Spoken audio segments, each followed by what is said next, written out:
Hi, Clash Nation! I'm Dylan Menor. And I'm Zephanie. At napanood nyo nga kanina yung duet namin ni Dylan. Pasado na ba sa inyo yun, Clash Nation? Pasado na ba sa kanila? Kasi ano bang naramdaman mo doon sa duet na yun? Well, sobrang ganda ng duet na yun. Sobrang sweet. Ang wow! sweet ng duet na yun.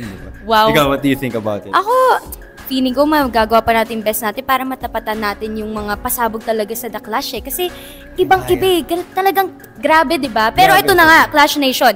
Nagsimula na nga po last Saturday ang Pares kontra Pares at naganap na rin ang pinakaunang matira, ang matibay round. Intense yun. Sobrang intense nun. Grabe kaya, abangan nyo yun, okay? So, so kaya naman mga kapuso, tumutok na tuwing Saturday 7:15 PM sa mas tumitinding bakbakan ng mga world-class na singers ng bansa. Yes. Saan? Dito sa The Clash, isa laban sa lahat.